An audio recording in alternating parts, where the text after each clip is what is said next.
이봐요. 이건 정책이 아니라 도박입니다. 당장 중단시키세요. 국가는 쉽게 방향을 바꾸지 않습니다. 특히 아이들이 배우는 언어만큼은 더더욱 그렇죠. 그런데 말입니다. 지금 베트남에서는 저원 세계가 경악할 기적이 벌어지고 있습니다. 단 1년 만에 불과 60년 전 전쟁의 폐허 속에서 원조로 연명하던 세계 최빈국의 언어가 한 나라의 미래를 결정짓는 제1회 국어로 등재되었단 말입니다. 그리고 이젠 동남아시아 전체를 장악하고 있습니다. 단언컨대 이건 21세기 가장 위대한 언어혁명입니다. 총칼 하나 들지 않고 오직 실력과 경제력으로 세계의 자존심을 꺾어버린 대한민국. 대체 무슨 일이 있었던 걸까요?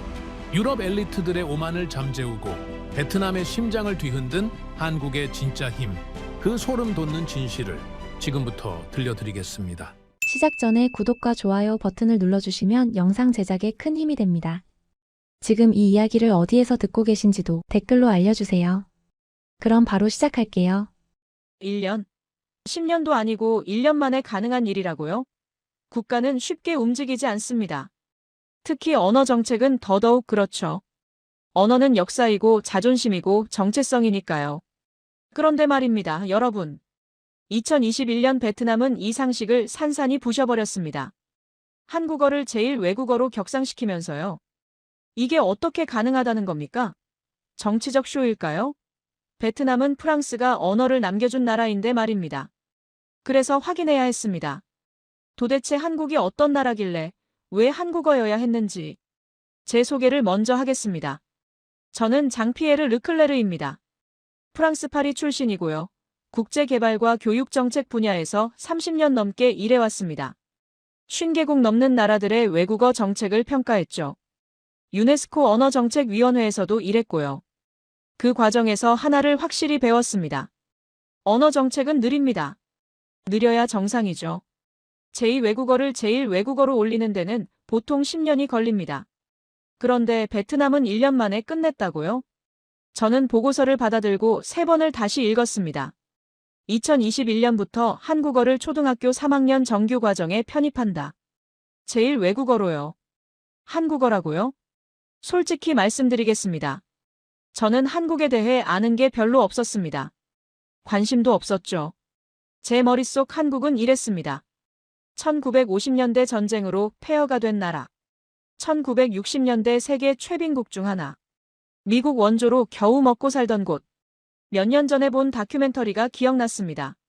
1960년대 한국 모습이었는데 초가집이 보였고 흙길을 지게 진 사람들이 걸어다녔죠.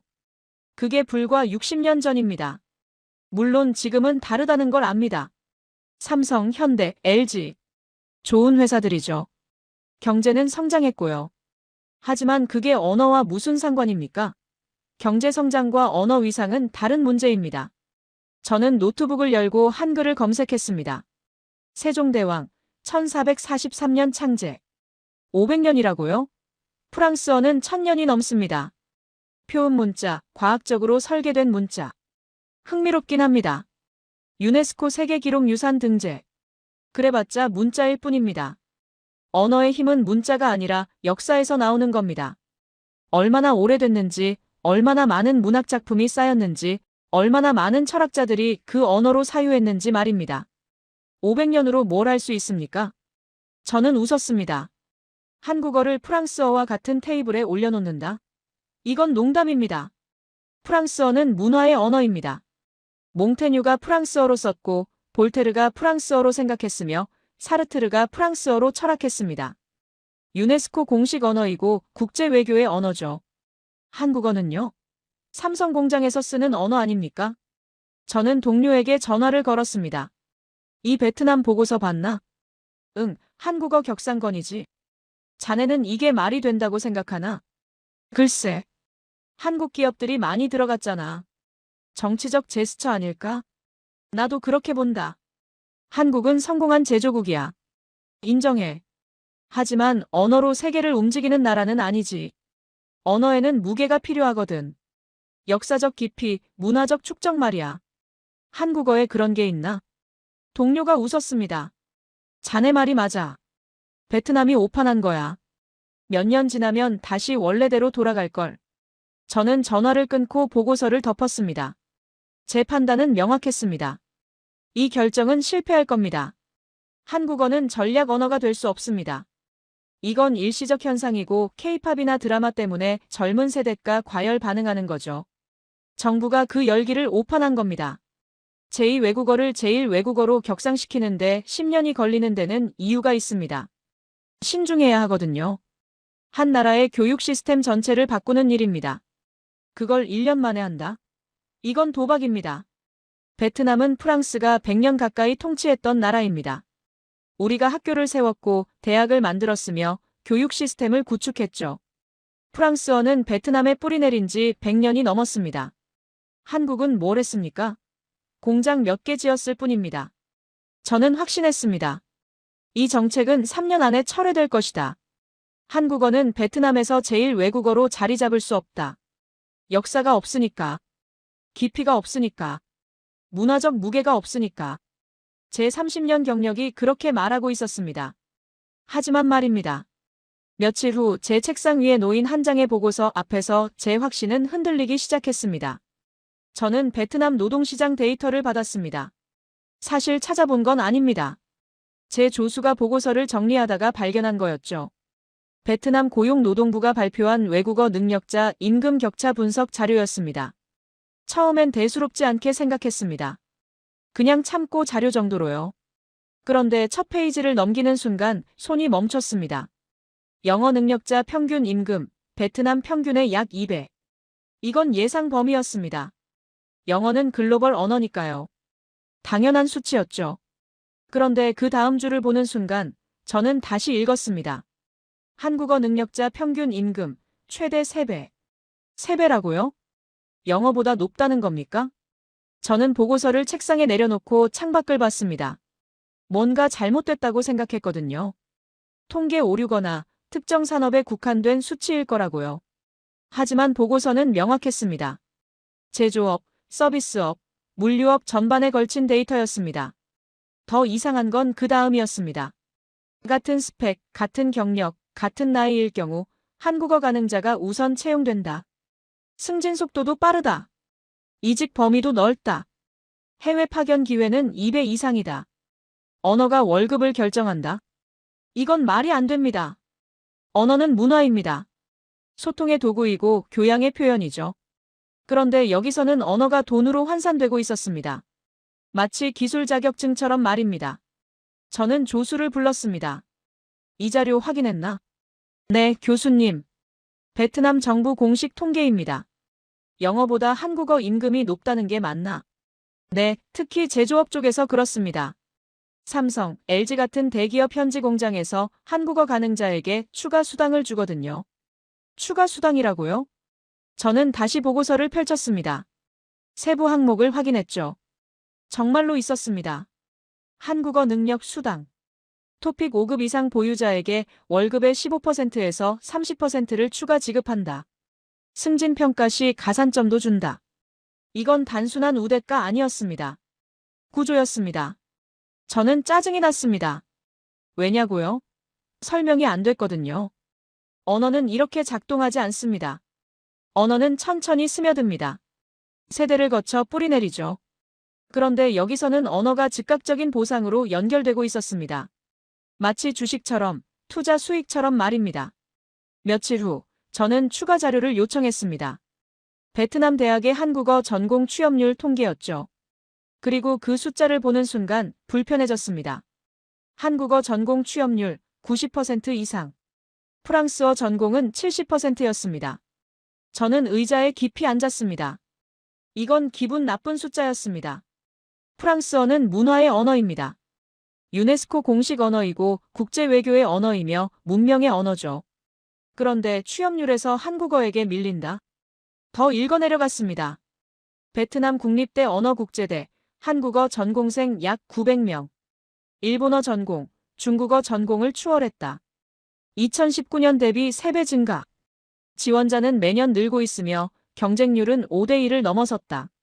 저는 보고서를 덮었습니다. 이건 유행이야. 스스로에게 말했습니다. 젊은 세대는 늘 극단적이지. K-팝 때문에 한국어를 배우는 거야. 드라마 보려고. 이건 문화 소비 현상이지 전략 언어 선택이 아니야. 저는 그렇게 정리했습니다. 그래야 마음이 편했거든요. 하지만 며칠 후 또 다른 자료가 도착했습니다. 토픽 응시자 통계였죠. 2024년 베트남 토픽 응시자 62,985명. 2020년 대비 4배 증가. 시험 좌석이 부족해서 대기자가 발생했고 대행 접수까지 나타났다. 4배요? 이건 유행치고는 너무 가파릅니다. 저는 책상 위에 펼쳐진 숫자들을 다시 봤습니다. 임금 3배, 취업률 90%, 토픽 응시자 4배 증가. 하나하나는 설명할 수 있었습니다. 하지만 이 숫자들이 동시에 나타났다는 게 문제였죠. 설명되지 않는 숫자는 언제나 위험합니다. 저는 30년 경력으로 그걸 알고 있었습니다. 데이터가 일관되게 한 방향을 가리킬 때 그건 우연이 아니라는 것. 하지만 저는 인정하고 싶지 않았습니다. 제 판단이, 제 기준이 틀렸다는 걸 받아들이고 싶지 않았거든요. 그래서 저는 이렇게 결론 내렸습니다. 이건 일시적 현상이다. 한류 열풍이 지나가면 사라질 거다. 언어는 문화로 선택되지 않는다. 역사와 필요로 선택되는 거다. 한국어에는 그 두 가지가 없다. 저는 그 자료들을 서랍에 넣었습니다. 더 이상 보고 싶지 않았거든요. 숫자가 자꾸 머릿속에 맴돌았습니다. 임금 3배, 취업률 90%, 토픽 응시자 4배 증가. 하지만 저는 제 판단을 바꾸지 않았습니다. 아니, 바꿀 수 없었죠. 30년 동안 쌓아온 기준을 무너뜨릴 수는 없었으니까요. 며칠 후, 저는 파리에서 열린 국제언어정책 포럼에 참석했습니다. 유럽 각국의 언어 전문가들이 모이는 자리였죠. 점심 식사 자리에서 한 독일 교수가 물었습니다. 피에르, 베트남 한국어 격상건 어떻게 보나? 자네 의견이 궁금한데. 저는 포크를 내려놓고 말했습니다. 전형적인 문화 현상의 과잉 반응이지. K-팝, 드라마, 그런 것들 때문에 젊은 세대가 열광하는 거야. 정부가 그 열기를 오판한 거라고 봐. 그럼 오래가지 못할 거라는 건가? 당연하지.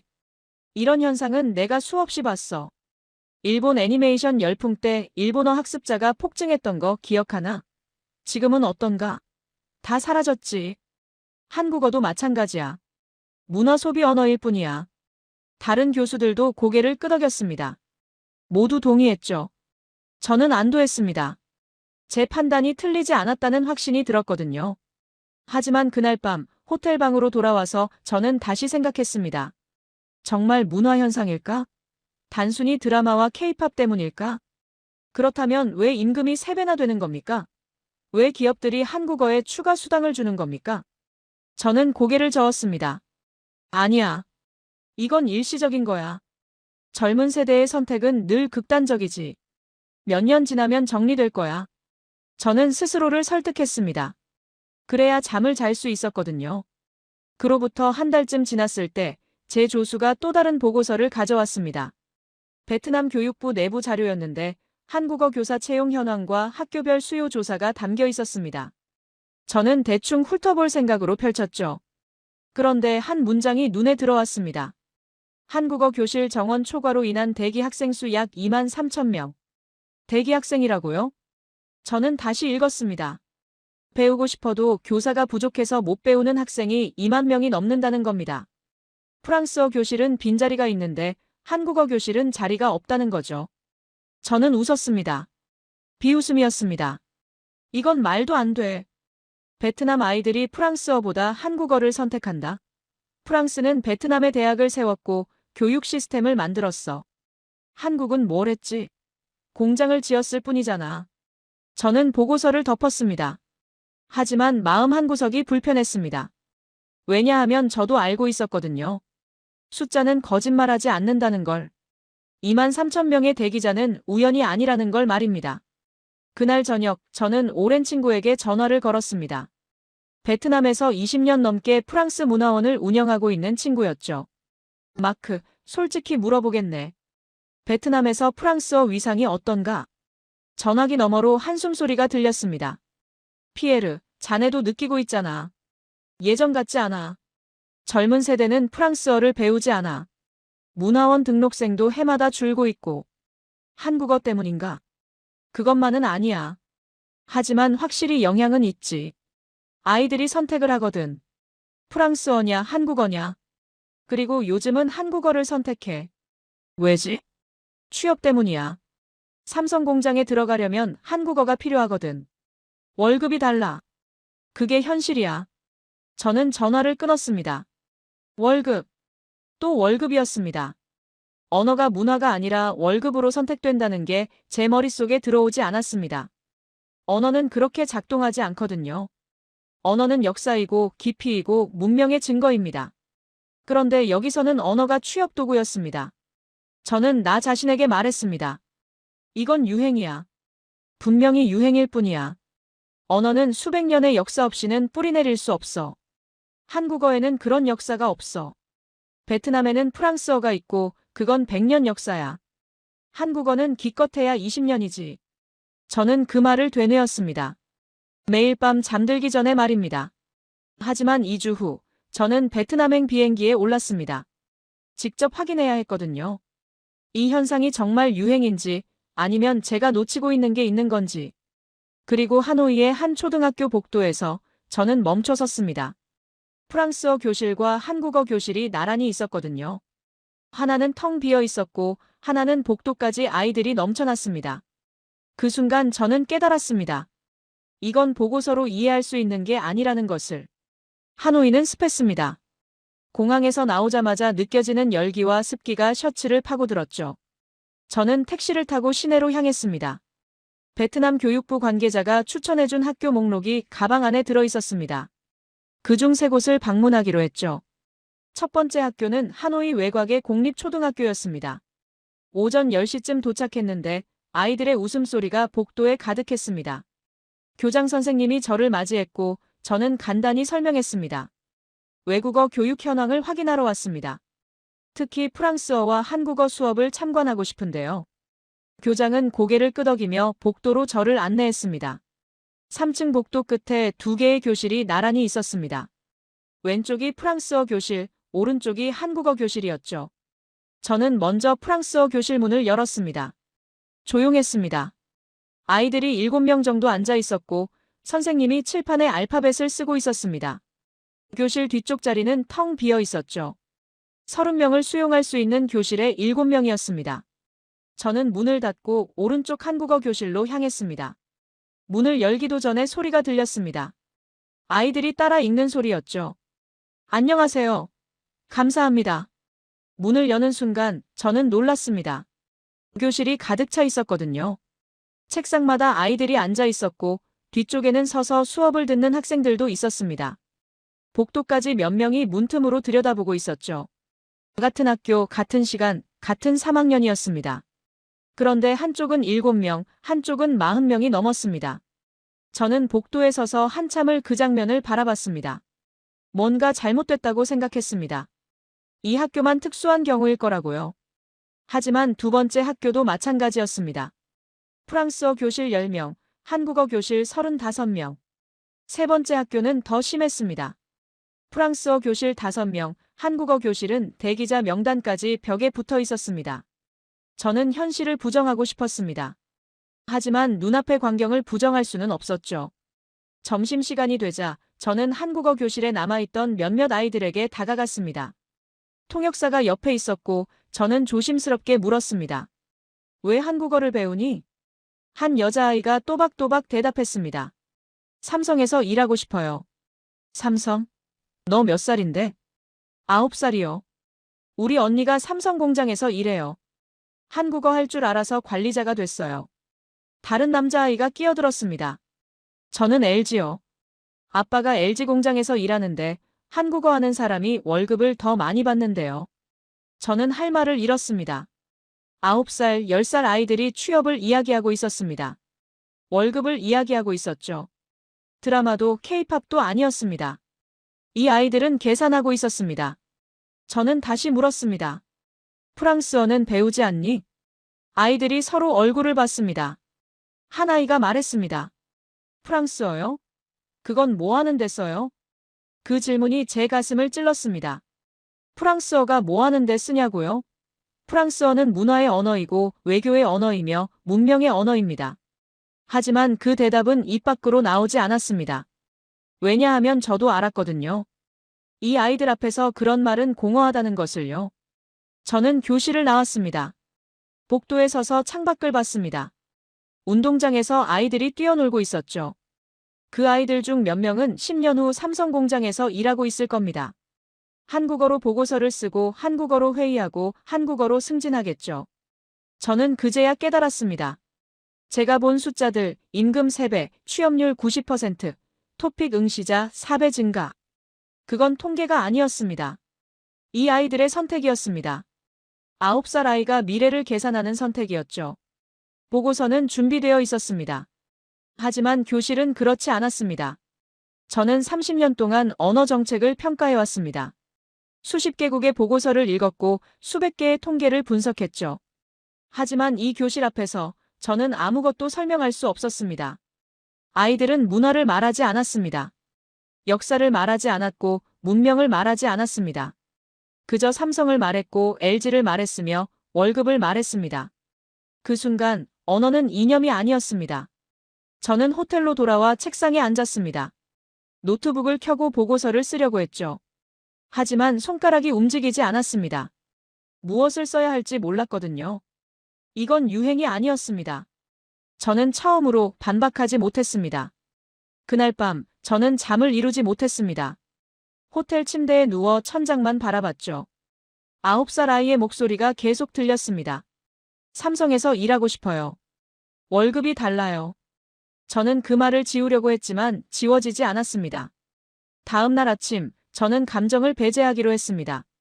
30년 경력의 전문가답게 냉정하게 데이터를 다시 보기로 했죠. 교실의 광경은 충격적이었습니다. 하지만 감정으로 판단해서는 안 됩니다. 구조를 봐야 했습니다. 저는 베트남 상공회의소에 연락했습니다. 한국 기업 진출 현황 자료를 요청했죠. 이틀 후 이메일로 보고서가 도착했습니다. 저는 커피를 마시며 파일을 열었습니다. 한국 기업 베트남 진출수 약 9,000개에서 1만 개. 저는 숫자를 다시 확인했습니다. 1만 개라고요? 이건 단순한 진출이 아니었습니다. 베트남 산업 전반에 한국 기업이 박혀 있다는 뜻이었죠. 제조업, 서비스업, 건설업, 유통업. 거의 모든 분야에 한국 기업이 있었습니다. 다음 페이지를 넘겼습니다. 주요 기업 고용 현황이 나왔죠. 삼성 베트남 공장, 직접 고용 약 16만 명. 협력업체 포함 시 수십만 명 추가. LG, 현대차, 포스코, 롯데. 각각 수만 명에서 수십만 명을 고용하고 있었습니다. 특정 지역에서는 한국 기업이 최대 고용주였죠. 저는 노트북을 덮었습니다. 이건 외국 기업 문제가 아니었습니다. 하나의 경제축이었습니다. 베트남 노동시장에서 한국 기업은 선택지가 아니라 필수였던 겁니다. 그렇다면 아이들이 한국어를 배우는 이유가 설명됐습니다. 삼성공장 이야기가 아이들 입에서 나온 이유도 명확해졌죠. 이건 먼 나라 이야기가 아니었습니다. 바로 옆집 언니 삼촌, 이웃의 이야기였던 겁니다. 저는 다시 자료를 펼쳤습니다. 이번엔 인사구조를 봤습니다. 한국 기업 현지 채용 조건, 승진 구조, 급여 체계. 읽으면 읽을수록 명확해졌습니다. 한국어는 입사 우대 조건이 아니었습니다. 입사 이후를 결정하는 언어였죠. 일반 생산직으로 들어가면 월급이 정해져 있습니다. 하지만 한국어를 할 줄 알면 달랐습니다. 현장 관리자가 될 수 있었고 중간 관리자로 승진할 수 있었습니다. 본사와 소통하는 직책을 맡을 수 있었죠. 그리고 그 자리들은 월급이 2배, 3배 차이가 났습니다. 더 중요한 건 이직이었습니다. 한국어를 할 줄 아는 베트남 직원은 삼성에서 LG로, LG에서 현대로, 현대에서 다른 한국 기업으로 옮길 수 있었습니다. 1만 개의 한국 기업이 하나의 거대한 노동시장을 형성하고 있었던 겁니다. 한국어는 그 시장의 패스였죠. 저는 의자에 깊이 앉았습니다. 한국은 설득하지 않았습니다. 홍보하지도 않았죠. 대신 조건을 만들었습니다. 일자리를 만들고 임금 격차를 만들고 승진 구조를 만들었습니다. 그러자 사람들이 스스로 움직였습니다. 이건 문화가 아니라 구조였습니다. 저는 창밖을 봤습니다. 하노이 거리에 오토바이들이 가득했죠. 그 오토바이를 타고 출근하는 사람들 중 얼마나 많은 이들이 한국 기업에서 일하고 있을까요? 그리고 그들의 자녀 중 얼마나 많은 아이들이 한국어를 배우고 있을까요? 며칠 후, 저는 베트남 노동부 관계자를 만났습니다. 비공식 면담이었죠. 조용한 카페에서 그는 솔직하게 말했습니다. 교수님, 솔직히 말씀드리겠습니다. 우리 정부가 한국어를 제일 외국어로 격상시킨 건 선택이 아니었습니다. 그럼 뭡니까? 대응이었습니다. 시장이 이미 한국어를 선택했거든요. 기업들이 한국어 가능자를 우대하고 젊은이들이 한국어를 배우기 시작했습니다. 정부는 그냥 뒤늦게 따라간 겁니다. 그는 커피를 한 모금 마시고 계속 말했습니다. 10년이 아니라 1년 만에 결정한 이유도 그겁니다. 기다릴 시간이 없었어요. 한국어를 못하는 젊은이들과 한국어를 하는 젊은이들 사이의 격차가 너무 빨리 벌어지고 있었거든요. 정부가 개입하지 않으면 교육 불평등이 심화될 상황이었습니다. 저는 고개를 끄덕였습니다. 이제 이해됐습니다. 베트남 정부는 한국어를 밀어준 게 아니었습니다. 한국어 앞에서 무릎을 꿇은 겁니다. 시장이 먼저 움직였고 정부는 그걸 인정한 거였죠. 호텔로 돌아와 저는 노트를 펼쳤습니다. 그리고 한 줄을 적었습니다. 한국은 선택이 아니라 수렴이었다. 프랑스어는 존중받는 언어입니다. 아름답고 우아하며 역사가 깊죠. 하지만 베트남에서 한국어는 존중받는 언어가 아니었습니다. 필요한 언어였습니다. 그리고 필요는 존중보다 강력합니다. 저는 그제야 인정했습니다. 이건 전략이라는 것을. 한국이 의도했든 의도하지 않았든 결과적으로 이건 완벽한 전략이었다는 것을 말입니다. 베트남에서의 마지막 날, 저는 한 가지를 더 확인하고 싶었습니다. 아이들이었습니다. 그 9살, 10살 아이들이 정말로 계산하고 있는 건지 아니면 부모의 말을 그대로 따라하는 건지 확인하고 싶었죠. 그래서 저는 다시 학교를 찾았습니다. 이번엔 하노이가 아니라 호치민의 한 초등학교였습니다. 교장 선생님의 허락을 받고 저는 한국어 수업이 끝난 후 교실에 남았습니다. 아이들 10명 정도가 자리를 정리하고 있었고 저는 통역사와 함께 조용히 다가갔습니다. 너희들 한국어 배우는 게 재미있니? 한 남자아이가 고개를 끄덕였습니다. 네, 재미있어요. 왜 배우는 거야? 아이는 잠깐 생각하더니 대답했습니다. 나중에 삼성회사 들어가려고요. 너 몇 살인데 벌써 그런 생각을 하니? 10살이요. 우리 형이 삼성 다니는데 한국어 할 줄 알아서 팀장 됐어요. 저도 그러고 싶어요. 옆에 있던 여자아이가 끼어들었습니다. 저는 LG 다니고 싶어요. 엄마가 LG에서 일하는데 한국어 하는 사람들은 월급이 더 많대요.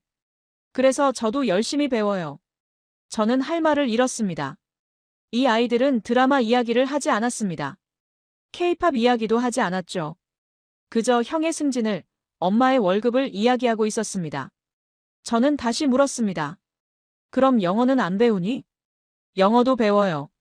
근데 한국어가 더 중요해요. 왜? 한국 회사가 더 많으니까요. 우리 동네에 삼성 공장 있고 LG 공장도 있어요. 영어 쓰는 회사는 별로 없어요. 저는 숨이 막혔습니다. 10살 아이가 노동시장을 분석하고 있었습니다. 어떤 언어가 더 쓸모 있는지 계산하고 있었죠. 수업을 마치고 나오는 한국어 선생님을 붙잡고 물었습니다. 선생님, 아이들이 정말 취업 때문에 한국어를 배우는 겁니까? 선생님은 피곤한 표정으로 고개를 끄덕였습니다. 네, 대부분 그렇습니다. 부모들이 직접 와서 부탁해요. 한국어 꼭 가르쳐 달라고요. 자기 자녀가 나중에 좋은 직장 다니려면 한국어가 필수라고 하더군요. 그럼 문화적인 관심은요? 드라마나 K-팝 같은 건요? 물론 그것도 있습니다. 하지만 부모들이 돈을 내고 보내는 이유는 그게 아닙니다. 미래 때문입니다. 이 아이들이 20살이 됐을 때 어떤 언어가 필요할지 계산하는 거죠. 저는 학교를 나와 거리를 걸었습니다. 골목마다 한국 기업 간판이 보였습니다. 삼성, LG, 롯데. 편의점도 카페도 식당도 한국 브랜드였죠. 아이들은 매일 이 거리를 걸으면서 한국을 봤을 겁니다. 그리고 계산했겠죠. 저 회사에 들어가려면 뭐가 필요한지. 그날 저녁, 저는 베트남 교육부가 발표한 또 다른 자료를 받았습니다. 한국어 교육 확대 계획이었죠. 2024년 기준 초등학교 3학년부터 한국어 정규 과정 편입. 79개 학교, 1만 1,600명 학생. 이건 시작에 불과했습니다. 5년 내 200개 학교로 확대 예정. 목표 학생 수 5만 명. 저는 숫자를 보면서 생각했습니다. 왜 초등학교 3학년부터일까? 왜 대학이 아니라 초등학교부터 시작한 걸까? 그리고 깨달았습니다. 시간 때문이었습니다. 언어는 시간 싸움이거든요. 성인이 되어 한국어를 배우면 늦습니다. 이미 노동시장에 진입한 세대는 격차를 따라잡을 수 없죠. 하지만 초등학교 3학년부터 배우면 다릅니다. 그 아이들은 15살에 한국어로 대화하고 18살에 한국어로 면접을 보며 20살에 한국어로 일할 수 있습니다. 베트남 정부는 10년 후를 준비하고 있었습니다. 아니, 20년 후를 준비하고 있었던 겁니다. 정부는 아이들을 보호한 게 아니었습니다. 국가를 보호하고 있었습니다. 한국어를 못하는 세대와 한국어를 하는 세대 사이의 격차가 국가 전체의 경쟁력, 격차가 될 것을 알았던 겁니다. 그래서 서둘렀던 거죠. 1년 만에 결정을 내린 이유였습니다. 저는 호텔방에서 창밖을 봤습니다. 하노이의 밤 풍경이 펼쳐졌죠. 저 도시 어딘가에서 9살 아이가 한국어 단어를 외우고 있을 겁니다. 삼성에 들어가기 위해서요. 10살 아이가 한국어 문법을 공부하고 있을 겁니다. 형처럼 팀장이 되기 위해서요. 저는 30년 동안 언어를 문화로 봤습니다. 역사로 봤고 깊이로 봤으며 문명으로 봤죠. 하지만 이 아이들은 언어를 도구로 봤습니다. 미래로 봤고 생존으로 봤으며 계산으로 봤습니다. 그리고 그들이 옳았습니다. 프랑스어는 아름다운 언어입니다. 하지만 베트남 아이들에게 아름다움은 사치였습니다. 그들에게 필요한 건 월급이었고 승진이었으며 미래였습니다. 한국어가 그걸 줬습니다. 저는 노트에 한 줄을 적었습니다. 우리는 과거를 가르쳤다. 그들은 미래를 선택했다. 그리고 그 순간 저는 인정할 수밖에 없었습니다. 이건 유행이 아니라는 것을. 이 아이들은 너무나 현실적이었다는 것을. 파리로 돌아온 지 일주일이 지났습니다. 저는 아무것도 하지 못했습니다. 책상 앞에 앉아 있었지만 키보드를 두드릴 수 없었죠. 베트남에서 본 것들이 자꾸 떠올랐거든요. 텅 빈 프랑스어 교실, 넘쳐나는 한국어 교실, 그리고 9살 아이의 눈빛. 제 조수가 걱정스럽게 물었습니다. 교수님, 괜찮으세요? 베트남 보고서는요? 아직. 마감이 이번 주인데요. 알아. 하지만 쓸 수가 없었습니다. 뭘 써야 할지 몰랐거든요. 30년 경력이 무너지는 데는 단 일주일이면 충분했습니다. 저는 책상 위에 흩어진 자료들을 다시 봤습니다. 베트남 정부의 1년짜리 결정, 임금 격차 3배, 한국 기업 1만 개, 초등학교 3학년부터 시작하는 한국어. 하나하나는 이미 봤던 숫자들이었습니다. 그런데 이상했습니다. 이 숫자들이 처음 봤을 때와 다르게 보였거든요. 저는 노트를 펼치고 숫자들을 다시 배열하기 시작했습니다. 마치 퍼즐처럼요. 1만 개의 한국 기업 수십만 명의 일자리, 한국어 가능자 임금 3배 대학생들, 한국어 전공 폭증. 초등학교 대기자 2만 3천 명 정부의 1년짜리 결정. 그 순간 퍼즐이 맞춰졌습니다. 저는 뒤로 물러나 앉았습니다. 이건 정부가 시작한 게 아니었습니다. 기업이 시작했고 노동시장이 움직였으며 아이들이 반응했고 정부가 마지막에 인정한 거였습니다. 순서가 거꾸로였던 겁니다. 10년을 1년으로 줄인 이유도 이제 보였습니다. 성급해서가 아니었습니다. 늦었기 때문이었습니다. 이미 시장은 한국어를 제일 외국어로 만들어버렸고 정부는 그냥 뒤늦게 공식화한 것뿐이었죠. 저는 웃음이 나왔습니다. 쓴웃음이었습니다. 내가 순서를 거꾸로 봤구나. 저는 정부 정책을 평가하러 갔었습니다. 하지만 정작 평가해야 했던 건 정부가 아니라 시장이었습니다. 기업이었고 임금이었으며 아이들의 선택이었습니다. 며칠 후, 저는 용기를 내서 보고서를 쓰기 시작했습니다. 첫 문장을 쓰는데 1시간이 걸렸습니다. 나는 틀렸다. 그 다음 문장은 더 오래 걸렸습니다. 그리고 그 이유를 이제 안다. 저는 밤새 보고서를 썼습니다. 새벽 4시가 넘어서야 마지막 문장을 완성했죠. 베트남 한국어 격상 사례는 21세기 언어 정책의 패러다임 전환을 보여준다. 정부가 언어를 선택하는 시대는 끝났다.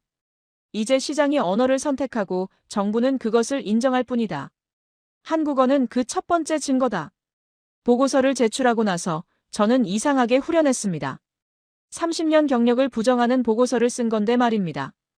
2주 후 유네스코 언어정책위원회 의장에게서 전화가 왔습니다. 피에르, 자네 보고서 읽었네. 네. 동료들 반응이 재밌더군. 절반은 충격받았고 절반은 자네가 미쳤다고 하더군. 저는 웃을 수밖에 없었습니다. 저도 그렇게 생각합니다. 하지만 나는 자네 편일세. 자네가 본 게 맞아. 우리 모두가 틀렸어. 언어는 이제 문화만으로 안 돼. 경제가 움직이는 거야. 감사합니다. 다음 주 긴급회의를 소집했네. 자네가 발표해줬으면 하는데. 무슨 회의입니까? 아시아 언어 확산 패턴 재평가. 한국어만이 아니야. 중국어, 일본어, 모든 아시아 언어를 다시 봐야 해. 그리고 그 시작이 자네 보고서일세. 전화를 끊고 저는 한참을 멍하니 앉아 있었습니다. 제가 한 게 뭡니까? 그저 제가 틀렸다고 인정한 것뿐인데 그게 회의 소집 이유가 된다고요?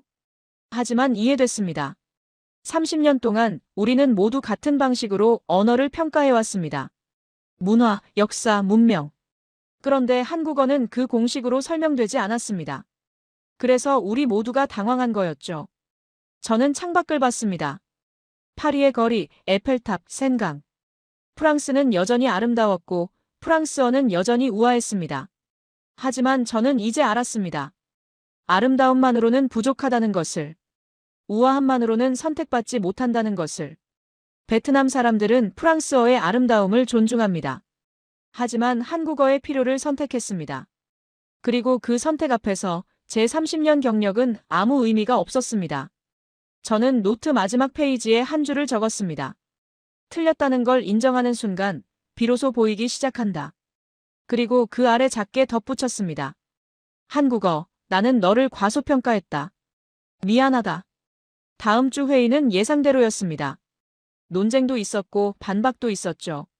하지만 제 보고서는 결국 통과됐습니다. 아시아 언어 정책 재평가의 시작점이 된 겁니다. 그리고 1년이 지났습니다. 저는 다시 베트남에 갔습니다. 이번엔 초대를 받았습니다. 베트남 교육부가 주최하는 외국어 교육성과 보고회였죠. 저는 초대장을 받고 망설였습니다. 1년 전 그곳에서 제 모든 확신이 무너졌으니까요. 하지만 결국 비행기에 올랐습니다. 확인하고 싶었거든요. 하노이 컨퍼런스홀, 무대 위 대형 스크린에 숫자가 떴습니다. 한국어 학습자 수 2025년 기준 15만 명 돌파. 저는 숨이 막혔습니다. 1년 전만 해도 1만 1,600명이었습니다. 1년 만에 10배 이상 증가했다는 겁니까? 베트남 교육부 장관이 발표했습니다. 한국어 제1외국어 격상은 올바른 결정이었습니다. 한국어 교육을 받은 학생들의 취업률은 95%에 달하며 평균 초봉은 한국어를 못하는 졸업생보다 2.8배 높습니다. 2.8배. 숫자는 더 벌어지고 있었습니다. 장관은 계속 말했습니다. 더 중요한 건 이제 다른 나라들도 우리를 따르고 있다는 겁니다. 태국, 인도네시아, 필리핀이 베트남 사례를 연구하러 왔습니다. 오후 세션에서 태국 대표가 발표했습니다. 태국도 2026년부터 한국어를 제2외국어 정규 과정에 편입합니다. 베트남 사례가 증명했습니다. 한국 기업 진출 규모와 언어 수요는 비례한다는 것을요. 인도네시아, 필리핀도 같은 계획을 밝혔습니다. 저는 깨달았습니다. 베트남은 시작이었다는 것을. 도미노가 쓰러지기 시작했다는 것을요. 저녁 만찬 자리에서 1년 전 만났던 한국어 교실 선생님이 제게 말했습니다. 교수님, 프랑스어는 아름답습니다. 하지만 우리 아이들에게 프랑스어는 과거입니다. 한국어는 미래고요. 부모들은 아이의 미래를 선택했을 뿐입니다. 부정할 수 없었습니다. 그게 현실이었으니까요. 다음 날, 저는 다시 그 초등학교를 찾았습니다. 복도에 섰죠. 프랑스어 교실은 여전히 한산했습니다. 5명. 그리고 한국어 교실은 복도까지 넘쳐났습니다. 1년 전보다 더 많았습니다. 수업이 끝나고 1년 전 만났던 그 아이가 뛰어나왔습니다. 삼성에 가고 싶어요라고 했던 그 아이요. 아직도 삼성 가고 싶니? 네. 그런데요, 저희 형이 진짜 삼성 들어갔어요. 한국어 시험 봐서 붙었대요. 월급이 엄마보다 많대요. 저는 할 말을 잃었습니다. 1년. 단 1년 만에 그 아이의 형은 삼성에 입사했고 그 아이는 한국어 문장을 쓰고 있었습니다. 공항 가는 택시 안에서 저는 창밖을 봤습니다. 거리마다 한국 간판이 1년 전보다 더 많았습니다. 베트남은 한국을 선택하고 있었습니다. 필요했으니까요. 미래였으니까요. 비행기에서 저는 마지막 페이지를 펼쳤습니다. 1년 전 나는 한국을 지역 언어 수준으로 봤다. 프랑스어와 같은 테이블에 올릴 수 없다고 확신했다. 하지만 베트남은 한국을 선택했다. 태국도 인도네시아도 필리핀도 뒤따르고 있다. 프랑스는 100년 동안 베트남을 지배했지만 베트남 젊은이들은 프랑스어를 선택하지 않았다. 한국은 단 20년 동안 공장을 지었을 뿐인데 베트남은 한국어를 제일 외국어로 격상시켰다. 이게 현실이다. 문화는 존중받지만 필요는 선택받는다. 역사는 아름답지만 미래는 강력하다. 프랑스는 베트남의 과거였지만 한국은 베트남의 미래다. 그리고 미래는 언제나 과거를 이긴다. 파리에 도착했습니다. 에펠탑이 보였고 프랑스는 여전히 아름다웠습니다. 하지만 세계는 바뀌고 있었습니다. 한국은 말하지 않았습니다. 대신 필요하게 만들었습니다. 설득하지 않았습니다. 대신 구조를 만들었습니다. 자랑하지 않았습니다. 대신 선택받았습니다. 그리고 그 결과는 어떤 문화 정책보다, 어떤 언어 외교보다, 어떤 역사적 자부심보다 강력했습니다. 30년 전 제가 이 일을 시작했을 때 한국은 제 시야에 없었습니다. 하지만 지금 한국은 제가 가장 주목하는 나라입니다. 왜냐하면 한국은 증명했으니까요. 21세기에는 총이 아니라 일자리가 힘이고 군대가 아니라 기업이 영향력이며 식민지가 아니라 필요가 언어를 움직인다는 것을. 베트남은 한국을 선택했습니다. 그리고 세계가 그 선택을 주목하고 있습니다. 조용하지만 강한 나라. 크지 않지만 깊이 박힌 나라. 말하지 않지만 선택받는 나라. 그것이 한국입니다. 그리고 저는 그 앞에서 무릎을 꿇었습니다. 지금까지 프랑스 언어 정책 전문가 장피에르 르클레르가 베트남에서 목격한 충격적인 이야기였습니다. 10년을 1년으로 압축한 베트남의 결정, 그리고 그 중심에 있던 한국어. 프랑스 엘리트의 오만함이 무너진 교실, 9살 아이가 계산하는 미래. 한국은 말하지 않았지만 세계가 선택했습니다. 대한민국이 이룬 이 놀라운 현실을 주변에 널리 공유해주세요. 우리의 자부심이 더 큰 도약을 만듭니다. 구독과 좋아요도 부탁드립니다. 지금까지 감동이방이었습니다. 감사합니다. И эта сессия стоит с каждого человека по 1000 рублей. Вот так вот. Привет, я Курка, мое почтение, чат. Здравствуйте, Маркиряму. Привет, рада видеть. Привет, здорово. Ну вот. Для ДНД, как будто я бы тоже собрала еще одну компанию, было бы прикольно. Можно найти какого-нибудь мастера, который бы сделал нам ваншот. У меня есть один такой мастер, кстати говоря, тоже среди зрителей с Твича. Можно что-нибудь намутить на самом деле. Было бы желание только. Данжен мастер. Все верно. Могу вам похвастаться. Показать, что у меня тут есть. Смотрите. Это мне на день рождения подарили, ребята. Мои собственные кубики. Для ДНД. Сколько выпало? 15. Но у меня ловкость, видимо, плохо вкачана в персонаже. Вот, смотрите, вот такой D20 красивенький. Там внутри еще плавает что-то. Там глаз, который всегда нацелен наверх. Очень прикольный. А я вам не могу показать. Потому что для вас наклонять его придется, а он всегда наверх смотрит, как я уже ранее сказала. Красивый. Мне тоже очень нравится. Мне нравится, что он еще в таком кейсике красивом. Сейчас могу вам поближе попробовать показать. Вот так. Endless Charm. Очень красивенькое. Оно такое прям железное. И все оборудовано для того, чтобы... Они, видите, каждый по своим уголочкам. Некоторые ребята, вот с которыми я играла, они свои дайсы носили просто в мешочке. Ну, такой обычный мешочек по типу вот. И там внутри у них были вот такие сокровища. Какая красота. Угу. Дайсоны? Нет, дайсы. У меня Дайсон на балконе стоит, кстати говоря. Пылесос. Зависть присутствует? Не надо завидовать. Зависть — это плохо. Я не понимаю, кстати говоря, людей, которые говорят, что фу, завидовать это нехорошо. Мне кажется, что для некоторых, наоборот, зависть это что-то движущее ими, движущее вперед. Как будто завидовать не всегда значит завидовать белой завистью. Наоборот, черной завистью. Хотеть, чтобы человек как-то проебался. Наоборот, мне кажется, что ты кому-то завидуешь и хочешь так же, как и он, и поэтому ты себя совершенствуешь. Белый. Но белая зависть это что-то хорошее. Черная зависть наоборот, что-то плохое. Как белая и черная магия. Добро и зло. Оно? Наверное. Про белую зависть я даже не знаю, что именно я могу описать как белая зависть. Мне вот недавно один мой знакомый сказал, что его на свадьбу позвали.